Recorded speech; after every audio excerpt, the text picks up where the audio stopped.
It was here that we would live in a yurt for several days while exploring the area.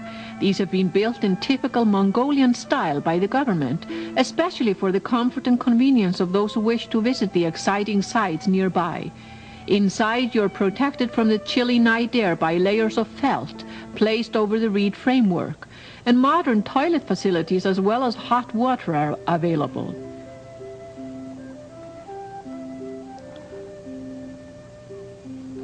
You'll be quite comfortable on the beds too, and everything is spotless.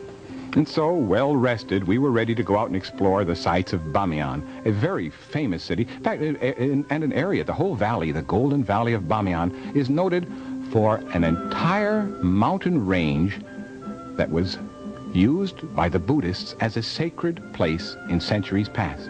And that whole series of mountains there has Buddhist caves in it.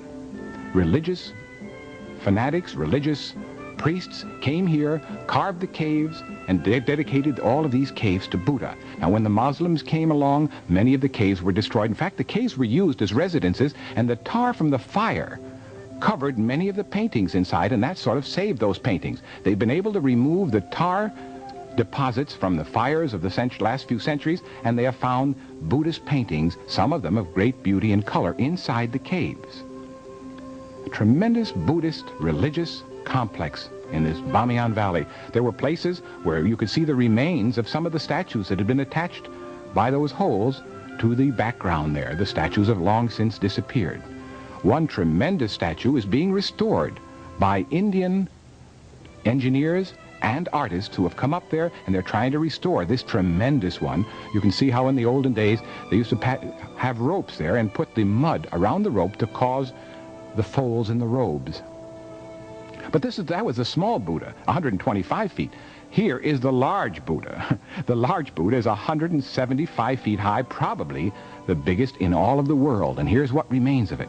The face was cut away many centuries ago when the Muslims took over this area. But there are Huddle and David at the bottom there to give you an idea of size. And you're looking up 175 feet.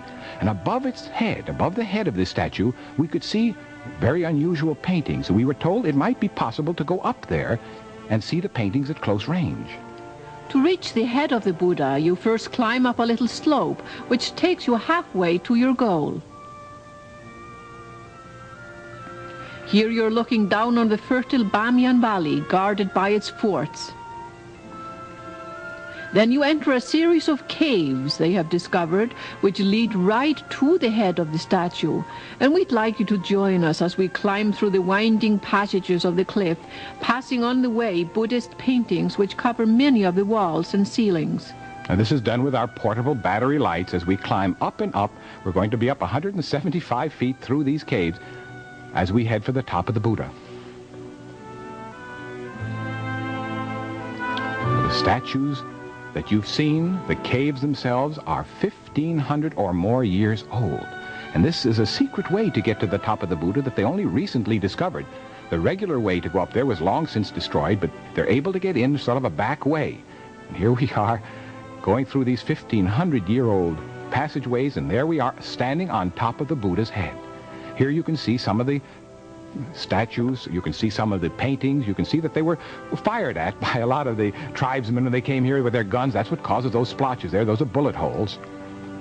Would you like to lean over the front of the Buddha with me? Let's go up there and lean over the statue and look straight down. That'll be a lot of fun. There it is, 175 feet down. Whoop, whoop, don't get too close there.